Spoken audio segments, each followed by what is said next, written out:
श्री बृहद्भागवतमृतम् तृतीयोऽध्यायः।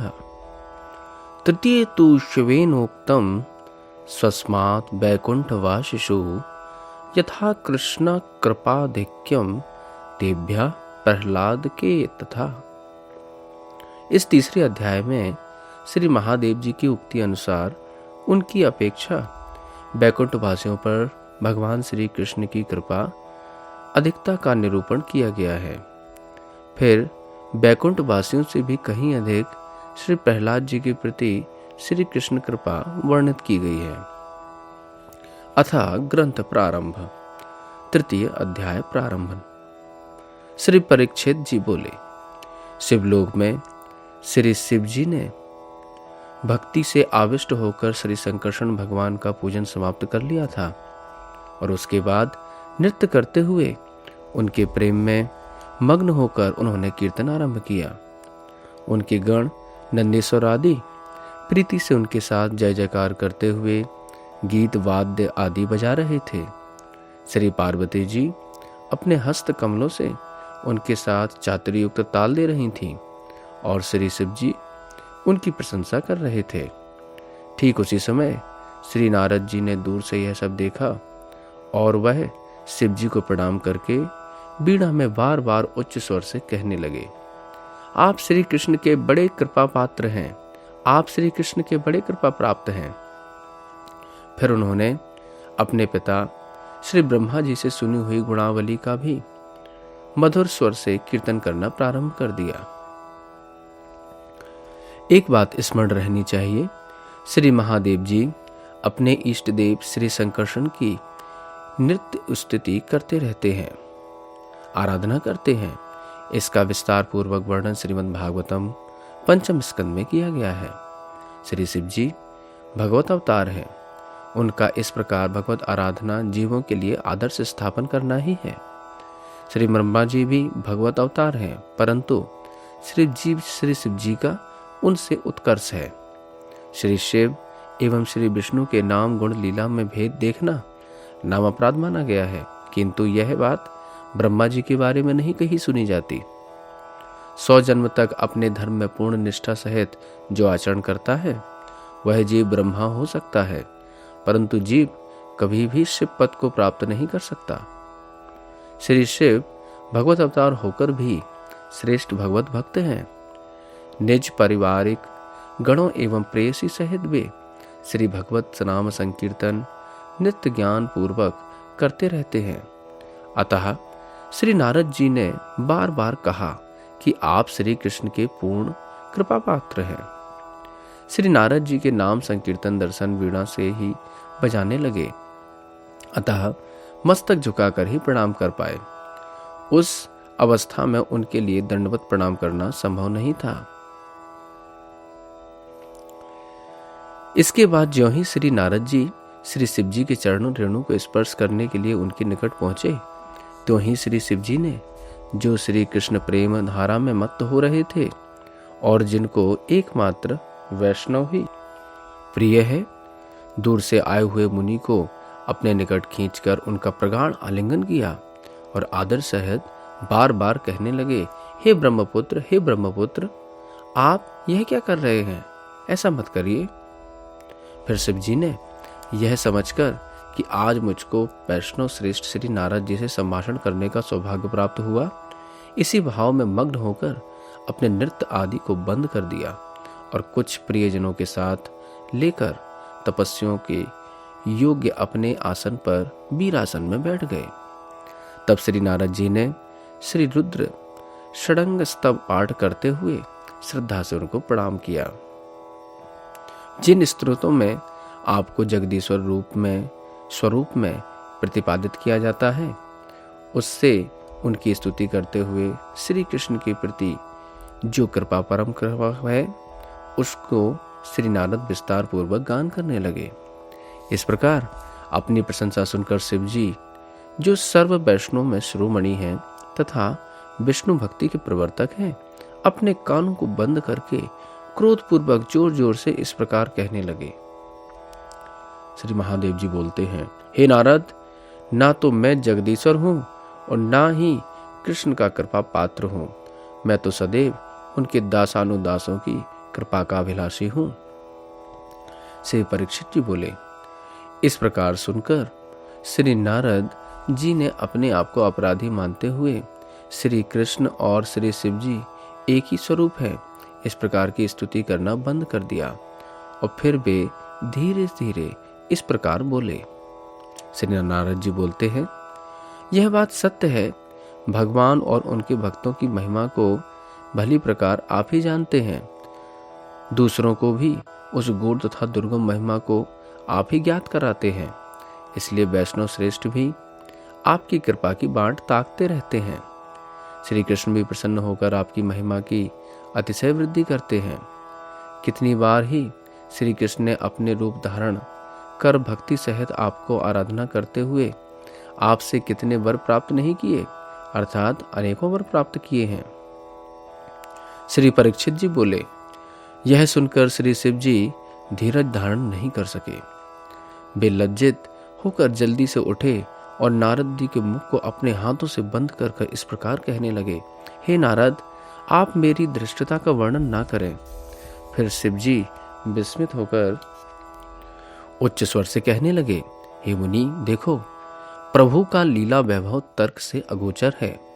अहो, मेरे प्रभु विचित्र महिमा के गंभीर समुद्र स्वरूप है, जो मुझसे अनेक प्रकार के अपराध होने पर भी मेरी उपेक्षा नहीं करते। श्री परीक्षित जी बोले। यह सुनकर श्री नारद जी ने परमानंदित होकर श्री शिव जी के चरणारविंदों को पकड़कर उन्हें आसन पर विराजमान किया। जो कृष्ण भक्ति में निमग्न हो रहे थे, उनको प्रसन्न करके वह उनकी इस प्रकार पुनः स्तुति करने लगे। श्री नारद जी बोले, आप कृष्ण के अत्यंत प्यारे हैं, इसलिए आपका उनके प्रति अपराध होने का कोई अवकाश ही नहीं है। लोक दृष्टि से यदि ऐसा कोई हो भी जाए तो भी कृष्ण उसे ग्रहण नहीं करते।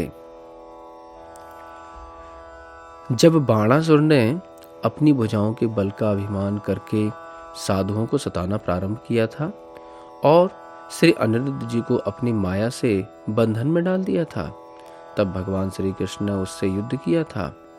जब आपके उस भक्त बाणासुर के प्राण निकलने को थे, जिसको आपने पुत्र की तरह पाला था, उस समय उसके प्राणों की रक्षा के लिए आपने श्री कृष्ण की स्तुति की थी। तब श्री कृष्ण ने अपने क्रोध का परित्याग कर दिया था। संतुष्ट होकर उन्होंने उस बाणासुर को अपनी सारूप मुक्ति देकर आपका पार्षद बना दिया था। उसको वह गति दी जो देवताओं को भी दुर्लभ है। श्री नारद जी ने श्री शिव जी से कहा, आप श्री कृष्ण के परम भक्त हैं।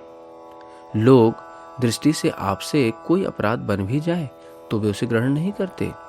इस बात का प्रमाण देते हुए बाणासुर का आख्यान कहते हैं। बाणासुर की कन्या उषा ने स्वप्न में कृष्ण पौत्र श्री अनिरुद्ध को देखा और उनके मिलन के लिए वह आतुर हो उठी। उसकी सखी चित्रलेखा योग सिद्धि से द्वारका से अनिरुद्ध जी को रात्रि के समय सेवन अवस्था में ही हरण कर शोणितपुर में ले आई थी। उषा अनिरुद्ध जी को पाकर अति आनंदित हुई और उनके सहवास में उसमें गर्भ लक्षण स्पष्ट दिखने लगे। पहरेदारों ने बाणासुर को सूचित किया। उसने कुपित होकर श्री अनिरुद्ध को नागपास में बांध दिया। इधर द्वारका में भी श्री अनिरुद्ध को ना देखकर बड़ी चिंता थी। अनेक दिन बीत चुके थे। श्री नारद जी के द्वारा सूचना मिलने पर श्री कृष्ण बलराम सेना सहित बाणासुर पर चढ़ाई कर दी। बाणासुर श्री शंकर का परम भक्त था, अतः बाणासुर के पक्ष में भी सहायक होकर युद्ध में उतर पड़े। श्री कृष्ण से श्री शिव जी का खूब घमासान युद्ध हुआ। अंत में श्री शिव जी भी मोहित होकर युद्ध में हार गए एवं बाणासुर की प्राणों पर आ बनी। तब भगवान शंकर ने अपने भक्त बाणासुर की प्राण रक्षा के लिए भगवान श्री कृष्ण से विनयपूर्वक प्रार्थना की थी। श्री भगवान ने बाणासुर को अभयदान दिया और अंत में उसे शारूप मुक्ति प्रदान करके शिव जी का पार्षदत्व प्रदान किया है।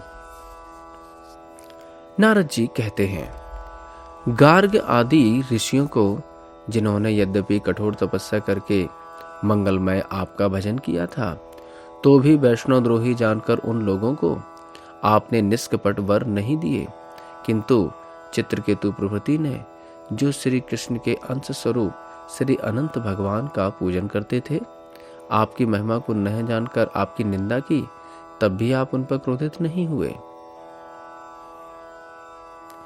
श्री कृष्ण के प्रीति के लिए आपने उनकी आराधना करके जो यह वर मांगा था कि जगत में मेरी आपसे भी अधिक मान्यता हो, यह भी एक प्रकार की चातुरी से आपने उनके भक्त होने के लिए ही प्रार्थना की थी, क्योंकि श्री कृष्ण अपनी पूजा से भी अपने भक्तों की पूजा अधिक मानते हैं।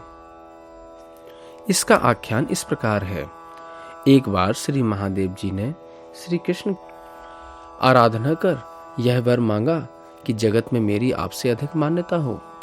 श्री कृष्ण ने तथास्तु कहकर वांछित वर उनको दे दिया। इस बात का स्मरण कर श्री नारद जी कहते हैं कि आपने जो ऐसा वर मांगा था उसमें कोई अपराध नहीं हुआ, क्योंकि श्री कृष्ण से श्रेष्ठ केवल उनके भक्त ही होते हैं। अतः आपने चतुराई से काम किया। श्रेष्ठता के छल से आपने उनकी भक्ति का ही वरदान मांगा था। यदि आप सीधा सीधा भक्ति का वरदान मांगते तो श्री कृष्ण भी अति संकुचित होते और उनकी संतुष्टि न होती। अतः आपके ऐसा वर मांगने पर भी वास्तव में उनका दास ही मांगा आपने। इसलिए भगवान ने आपको और आपकी अर्धांगिनी श्री पार्वती जी को उस मुक्ति प्रदान करने का भी अधिकार दे दिया है, जिसके लिए श्री ब्रह्मा आदि देवता प्रार्थना करते रहते हैं। अहो, आप उस ऐश्वर्य में जो ब्रह्मादिक देवताओं को भी दुष्प्राप्य है, सदा परिपूर्ण होते हुए भी उस ऐश्वर्य सुख का अनादर करके अवधूत की तरह ही रहते हैं। आप उन्मत्त से होकर श्री कृष्ण के प्रेम में सदा निमग्न रहते हैं। ऐसा कौन है जो अपनी अर्धांगी के साथ अपने गणों में दिगंबर होकर नृत्य करेगा? आज ही मैंने भगवत भक्ति रस के रसिकों की महिमा का अच्छी तरह से देखा है। इससे यह भली प्रकार से विदित होता है कि आप ही श्री कृष्ण के अत्यंत प्यारे हैं। आहा, आप में जो श्री कृष्ण प्रेम निर्वंचन भाव से विद्यमान है, उसकी तो मैं क्या प्रशंसा करूं। आपकी कृपा से और भी बहुतों को, 10 प्रचेता आदि गणों को श्री कृष्ण का प्रेम प्राप्त हुआ है। पार्वती जी की कृपा से भी बहुतों को श्री कृष्ण प्रेम प्राप्त हुआ है। वह आपके और श्री कृष्ण के तत्वों को भली प्रकार से जानती हैं। यह अंबिका श्री कृष्ण की भगनी योग माया या सुभद्रा की भांति उनकी सदा स्नेह पात्री हैं। इसलिए आप आत्माराम होते हुए भी इससे स्नेह करते हैं। इसको भगवान के विचित्र विचित्र नाम संकीर्तन आदि को सुना सुनाकर आप सदा सुख प्रदान करते रहते हैं। इसके सहयोग से आप भी भगवज्जन संग के सुख को अनुभव करते रहते हैं। श्री परीक्षित जी बोले, हे माता, इसके पश्चात वैष्णव अग्रगणी श्री शिव जी लज्जा से सिर झुकाकर भगवत भक्त श्री नारद से कहने लगे। श्री महादेव जी बोले, हे नारद, आपने सब प्रकार के अभिमानों को त्याग दिया है, किंतु अहो, मेरे लिए तो बड़े दुख की बात है। कहाँ तो मैं अहंकार का अधिष्ठात्री देवता होने से सब अभिमानों को मूल स्वरूप और कहाँ वे सर्वेश्वर भगवान। मैं उनका कृपा प्राप्त कैसे हो सकता हूँ? मैं तो अभिमान से अपने को इस जगत का ईश्वर मानता हूँ और यह अभिमान करता हूँ कि मैं ही ज्ञानी हूँ, ज्ञान प्रदान करने वाला हूँ, मुक्त हूँ और मुक्ति देने वाला हूँ। परंतु प्रलय काल में जब काल भगवान का संसार को अपने घोर मुख में निगल जाने के लिए समय निकट आता है, उसी समय मेरा समस्त संसार को संहार करने का तामस कार्य होता है। उसमें प्रवृत्त होकर मैं लज्जा को प्राप्त होता हूँ। हे नारद जी, यदि मुझ में श्री कृष्ण की लेस मात्र भी कृपा होती तो मैं उनसे पारिजात और उषाहरण के समय क्यों युद्ध करता? यदि उनकी कृपा मुझ पर होती तो वे अपने दास मेरी आराधना क्यों करते और वे मुझको यह आदेश क्यों दे करते कि तुम संसार में जाकर लोगों को कल्पित तंत्र आदि शास्त्रों द्वारा मुझसे विमुख करो। इसका अर्थ ये है, तात्पर्य यह है कि श्री महादेव जी ने अपने को कृष्ण कृपा से वंचित होकर बताते हुए कहा कि मैंने श्री कृष्ण के साथ 2 बार युद्ध किए हैं। एक तो जब वे पारिजात को स्वर्ग से मृत्यु लोक में ले जाने लगे थे, उस समय देवराज इंद्र के साथ मिलकर मैंने उनसे युद्ध में भाग लिया।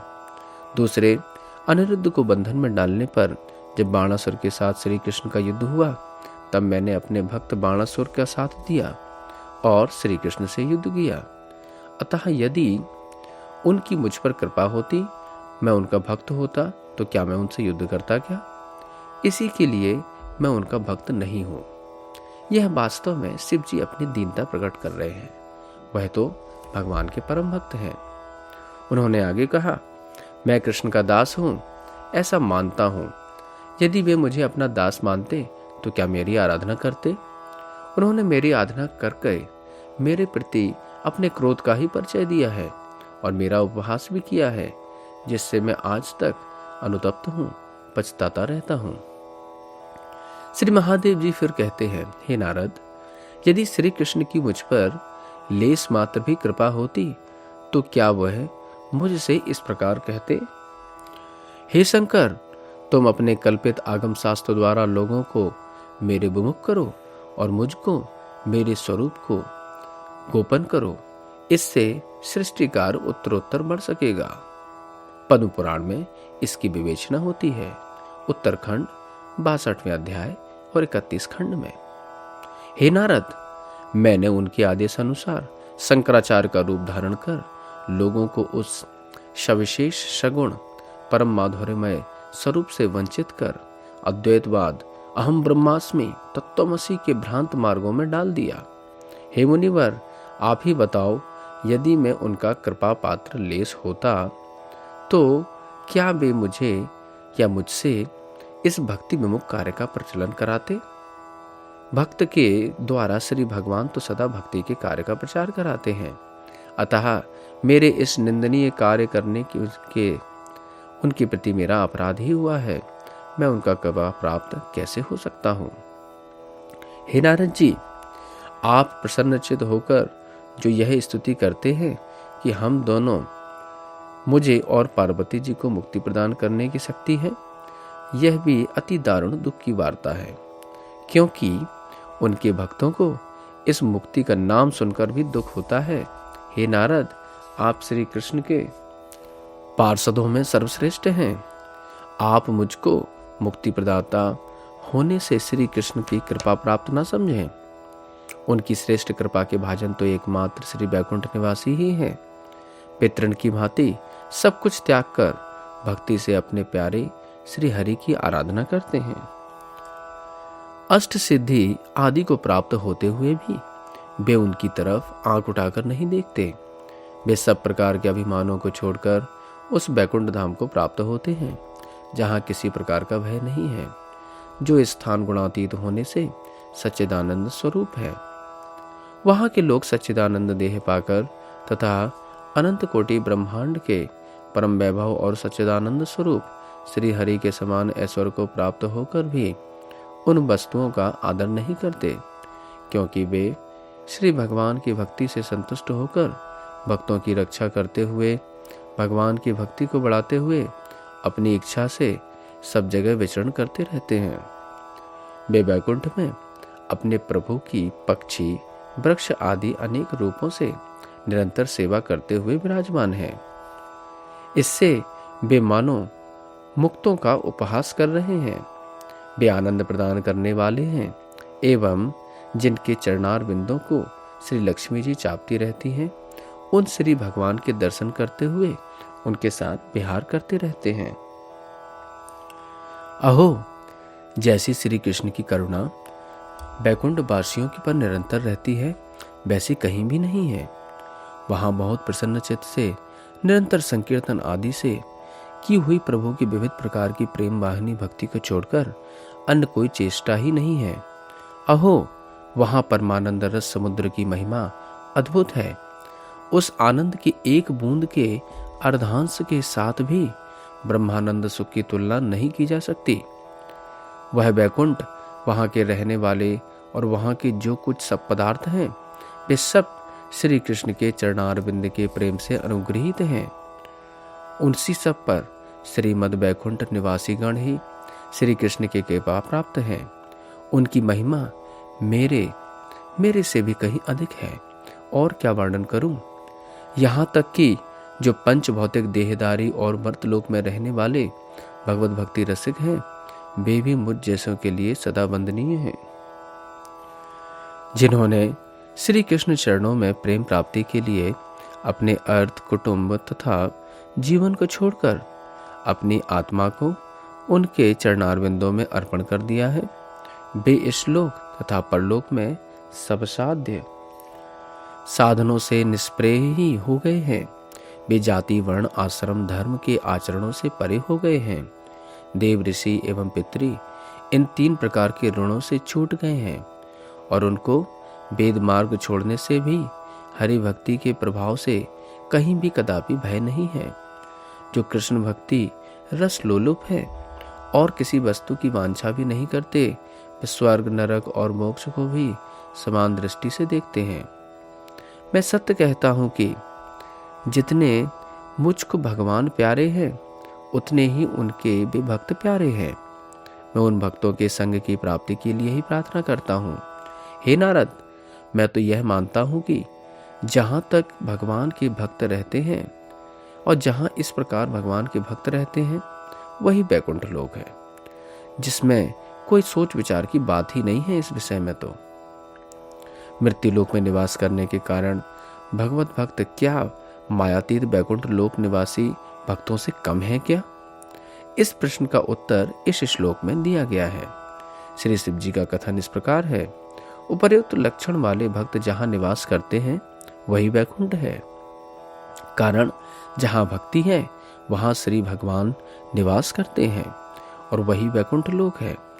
भक्ति स्वतंत्र है, निरपेक्ष है, सर्वत्र उदित हो सकती है। अतः भक्तों के मृत्यु लोक में अथवा बैकुंठ लोक में रहने से भक्ति का या भक्तों के तारतम्य सिद्ध नहीं होता।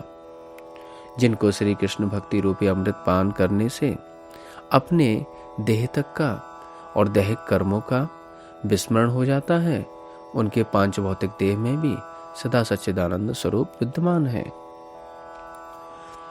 मर्तलोकवासी वे भक्त भगवान के साथ साक्षात विविध क्रीड़ा करने के लिए कभी कभी बैकुंठ प्राप्ति की आवश्यकता समझते हैं।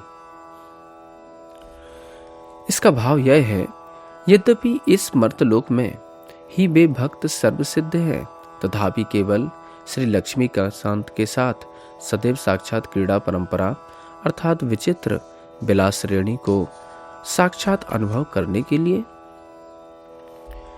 वे कभी कभी बैकुंठ लोक की चाहना करते हैं। कारण कि उस बैकुंठ लोक में सहज ही सर्वसिद्धि होती है, किंतु अन्य स्थान पर नहीं। श्री बैकुंठ शब्द की भी वंचना यही है, व्यंजना भी यही है, और जहां कुंठा आदि अर्थात संकोच नहीं है। निसंकोचता होने के अवितरण विचित्र विलास परंपरा स्वतः ही सिद्ध होती है। इस मर्तलोक में समस्त भक्तों के अनुसलन काल में कुचित किसी समय उनके हृदय में वे लीलाधारी भगवान परिस्फुरित होते हुए भी और भी अंतर्धान हो जाते हैं, और फिर कभी कभी ऐसे स्फुरित होकर फिर अंतर्धान भी हो जाते हैं। किंतु उस अंतर्धान काल में भी भक्त के हृदय में जिसका प्रेम विशेष आविर्भाव होता है, उस उत्कंठारूप प्रेम विशेष से भगवान के सर्वसदर्शन साक्षात दर्शन की लालसा अतिशय तीव्रतर हो जाती है, और तब वे बैकुंठ लोक की चाहना करने लगते हैं। इसलिए मैंने उन सब बैकुंठ वासियों को ही सबसे अधिक महिमा वाला कहा है, क्योंकि वह श्री कृष्ण के परम प्यारे हैं और उनकी कृपा के विशेष रूप से भाजन हैं। श्री पार्वती जी बोली, उन महिमाशाली बैकुंठ वासियों में विशेष रूप से श्री लक्ष्मी जी भगवान की अत्यंत प्यारी हैं। यह बात सिद्ध ही है। वह उस बैकुंठ तथा बैकुंठ वासियों की ईश्वरी हैं। उन श्री लक्ष्मी जी के कटाक्षपात से ही विभूतियां प्राप्त होती हैं और उनकी कृपा से ही ज्ञान, वैराग्य और भक्ति सिद्ध होता है। श्री लक्ष्मी जी के अनुग्रह से जीव ईश्वर तत्व, विषय ज्ञान एवं भोग मोक्ष आदि के वितृष्ण रूप वैराग्य सिद्ध होता है तथा भगवत विषयनी भक्ति भी प्राप्त होती है। इसीलिए ही वैष्णवगण ने कहा है, जहाँ सत्व है वहीं लक्ष्मी है, कारण कि सत्व श्री लक्ष्मी का अनुसरण करता है। अतएव जहाँ श्री लक्ष्मी नहीं है वहाँ सत्व भी नहीं है और सत्य के बिना सद्गुण भी नहीं आते। यहाँ सद्गुण कहने से ज्ञान एवं वैराग्य आदि समझने चाहिए। श्री लक्ष्मी जी ही विभूति, विरक्ति, भगवत भक्ति एवं बृहद गान, दातृत्व शक्ति रूप में कही गई हैं, अथवा उक्त चतुर्विधा रूपा श्री लक्ष्मी जी की चतुर्वर्ग धर्म, अर्थ, काम, मोक्ष प्रदान करती हैं एवं उस चतुर्भुज से अतीत जो भगवत भक्ति है उसे भी प्रदान करती हैं।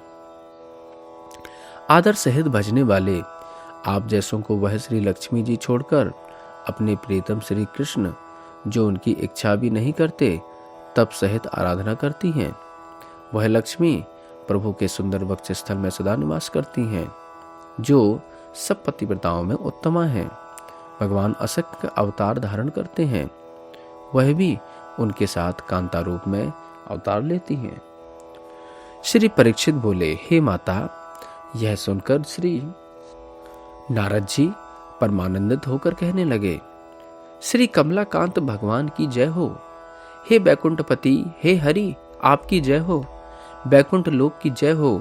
बैकुंठ निवासियों की जय हो। हे कृष्ण प्रिय, हे पद्मे, हे बैकुंठधीश्वरी, आपकी जय हो। हे इस प्रकार कह कहकर श्री नारद जी श्री लक्ष्मी जी का अभिनंदन करने के लिए बैकुंठ जाने को तैयार हुए।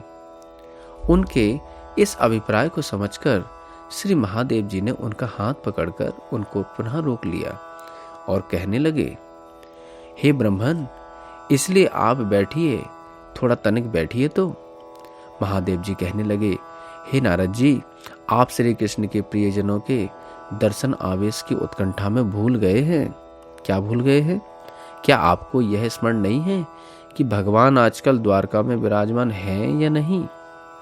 वहां श्री रुक्मणी ही महालक्ष्मी हैं, श्री कृष्ण ही स्वयं भगवान हैं। श्री वामन आदि भगवत स्वरूपों के समीप जो लक्ष्मी जी विराजमान हैं, वे भी रुक्मणी जी का ही अवतार अंश हैं। पूर्ण भगवान श्री कृष्ण के चरणार बिंदों की यह पूर्ण लक्ष्मी स्वरूपा श्री रुक्मणी जी ही सदा सर्वदा सेवा करती हैं। हे ब्रह्मन, इसलिए आप बैठिए, मैं आपके कान में एक परम रहस्यमय बात बताता हूँ। आप श्रद्धा पूर्वक उसको श्रवण कीजिए। आपके पिता ब्रह्मा जी, गरुण आदि पार्षद, श्री लक्ष्मी जी तथा मुझसे भी अधिक श्री प्रहलाद जी ही कृष्ण के प्राप्त हैं। यह बात जगत में प्रसिद्ध है कि वे प्रहलाद उनके अत्यंत प्यारे भक्त हैं। श्री महादेव जी जब श्री लक्ष्मी जी से भी श्री प्रहलाद जी का अधिक भक्ति उत्कर्ष करने लगे, इतना ही नहीं, ब्रह्मा, गरुण आदि पार्षदगण श्री लक्ष्मी एवं महादेव जी से भी श्री प्रहलाद जी का महिमा अधिक कहकर वर्णन करने लगे। यह एक परम रहस्य ही है। आगे महादेव जी कह रहे हैं, क्या आप भगवान के वाक्यों को भूल गए हैं जो आपने पुराणों में पढ़े थे? और क्या वह श्लोक आपको स्मरण नहीं है? श्लोक का अर्थ है, मैं अपनी आत्मा तथा अपनी अत्यंत प्यारी लक्ष्मी को भी उन अपने साधु भक्तों को छोड़कर नहीं चाहना करता हूँ, जिनकी गति मेरे बिना और कोई नहीं है। श्री भगवान स्वतंत्र होते हुए भी भगवान भक्त के अधीन है एवं स्वप्रकाश होकर भी भक्त की भक्ति की एवं आत्मा के प्रकाश करते हैं। इस बात को इस श्लोक में अभिव्यक्त किया गया है। स्वरूप शक्ति भूता भक्ति ही उनके आनंद अतिशय के लिए उनकी वक्तवरेश्यता निष्पन्न करती है। श्री ब्रह्मा लक्ष्मी भक्त होते हुए भी उनके भक्त अंश की अपेक्षा पुत्रत्व आदि संबंध अभिमान अधिक रहता है। जो पुत्र पत्नी आदि का ही परिचय देता है, किंतु श्री प्रहलाद में केवल भक्ति ही विद्यमान है, संबंधजा कोई अभिमान नहीं है। अतएव श्री ब्रह्मादि की अपेक्षा श्री प्रहलाद जी ही श्री कृष्ण के प्रिय पात्र हैं। अतः श्री ब्रह्मा, श्री शिव, यहाँ तक कि अंग संश्रया श्री लक्ष्मी पर्यंत श्री कृष्ण की उस प्रकार की कृपा प्राप्त नहीं कर पाए जैसी कृपा श्री प्रहलाद जी ने की है। उन भक्तों की प्रशंसा कौन कर सकता है जिनके लिए वे अपने उस दिव्य श्री विग्रह की भी परवाह नहीं करते, जिससे हम सब देवता प्रकट हुए हैं और जिससे भक्त लोग विनोद करते हैं। उन सब भक्तों में भी फिर प्रहलाद के भाग्य अनिर्वचनीय हैं। स्वयं भगवान ने कहा है कि प्रहलाद मेरे समस्त भक्तों में उपमान स्वरूप हैं, आदर्श स्वरूप हैं। उनके उस महान सौभाग्य को हम सब देवताओं ने तथा श्री लक्ष्मी जी ने श्री हिरण्यकश्यप के संहार के समय साक्षात अनुभव किया था। उस समय भगवान ने श्री प्रहलाद जी को मुक्ति लेने के लिए बार बार कहा, परंतु उन भक्त राज प्रवर ने मुक्ति ना लेकर भक्ति के लिए ही प्रार्थना की थी। ऐसे श्री प्रहलाद जी को मैं नमस्कार करता हूं। हे नारद, बलि राजा जिन्होंने मर्यादा का उल्लंघन कर गुरु आदेश को भी नहीं माना था और जो अपने वाक्य की सत्यता की रक्षा नहीं कर सके थे, उनके द्वार पर श्री वामन देव भगवान सदा द्वारपाल रूप में विराजते हैं। यह क्या उनके तुच्छ दान का फल है? दुष्ट बाणासुर की भी भगवान ने रक्षा की थी। यह क्या हमारे स्तवपाठ का फल है? मैं तो यह कहता हूँ, उन सब का कारण प्रभु के अपने प्यारे भक्त श्री प्रहलाद की प्रति प्रीति ही है। इस समय मैं अधिक नहीं कह सकता, क्योंकि यहाँ श्री लक्ष्मी जी की प्रिय सखी पार्वती जी विराजमान है। श्री बलि महाराज का प्रसंग श्रीमद् भागवत में इस प्रकार प्रकट होता है। राजा बलि के द्वारा जब द्वारपाल के रूप में जब भगवान विराजित हो गए, अवस्थित होते हैं, श्री प्रहलाद के संबंध से ही भगवान की कृपा बलि की प्रति ऐसी है। राजा बलि ने ब्रह्मा बेहद मर्यादा को उल्लंघन करके स्वर्ग राज को छीन लिया था, क्योंकि देवता ही स्वर्ग के अधिकारी हैं एवं दैत्यगण का पाताल पर अधिकार है। बलि ने अनधिकार चेष्टा करके इस मर्यादा का उल्लंघन किया था। राजा बलि ने अपने गुरु शंकराचार्य के आदेश का भी उल्लंघन किया था, शुक्राचार्य का आदेश का उल्लंघन किया था, जिससे गुरु द्वारा अभिशापित हुए थे। राजा बलि अपने वचनों को पूरा भी नहीं कर सके, अर्थात स्वयं वचन देकर भी भगवान को 3 पांव भूमि दान नहीं कर सके।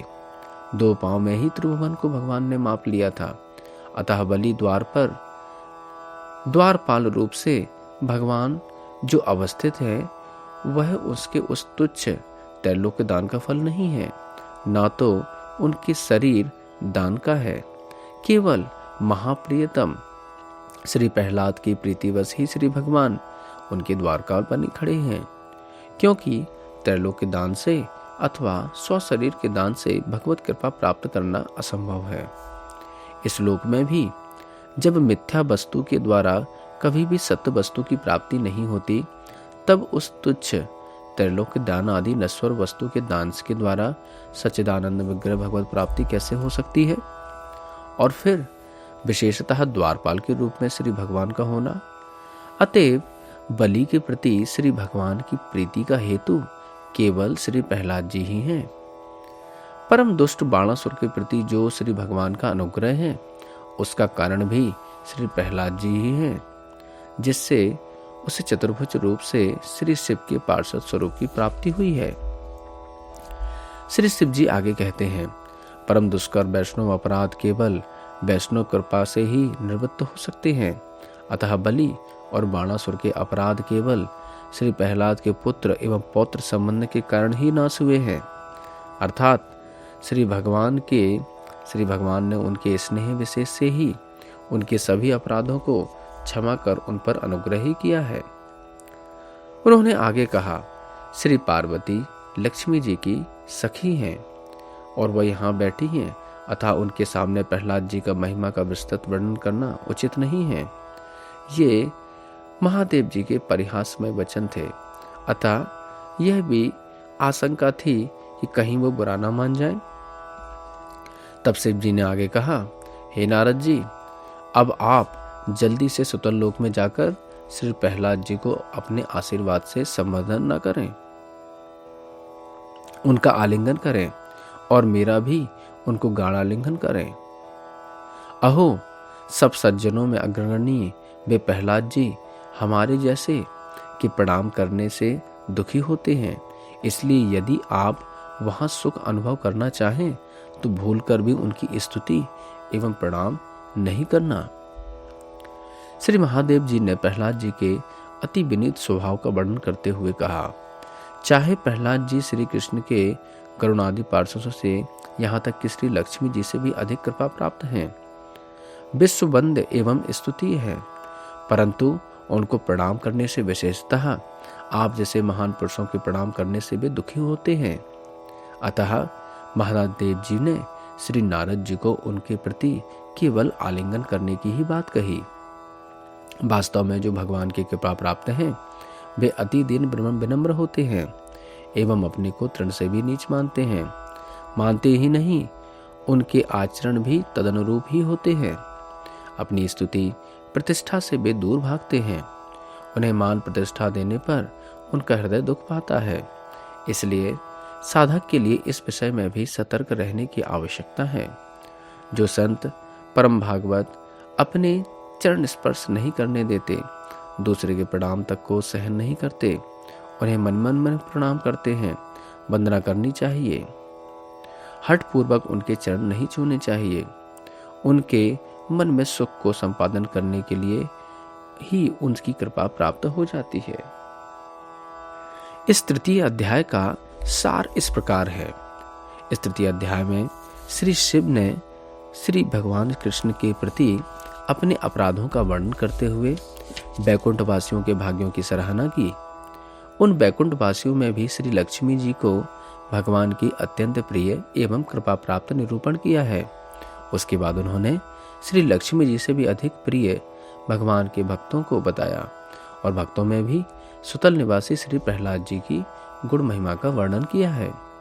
श्री भगवान अपने पार्षदों शिव, ब्रह्मा या तथा लक्ष्मी जी, यहाँ तक कि अपने श्री विग्रह को भी प्रहलाद जी से कम मानते हैं। श्री प्रहलाद जी में कृष्ण भक्ति को छोड़कर धर्म, अर्थ, काम, मोक्ष किसी की भी कामना नहीं है। सृष्टि के सृजन, विनाश आदि किसी प्रकार का अभिमान नहीं है। श्री भगवान ने ही भक्तों में श्री प्रहलाद जी का उपमान, आदर्श, स्तव रूप, स्वरूप कहकर निरूपण किया है। इससे उनकी कृष्ण कृपा पात्रता में क्या संशय रह जाता है। परंतु श्री प्रहलाद जी से भी अधिक कृपा का पात्र कौन है, उसका वर्णन अगले अध्याय में किया जाएगा। इति श्री बृहद्भागवतमृते भगवत कृपासार निर्धारण खंडे प्रपंचातीतो नाम तृतीयोऽध्यायः। श्री श्री राधा श्याम सुंदर चरणार्पणमस्तु।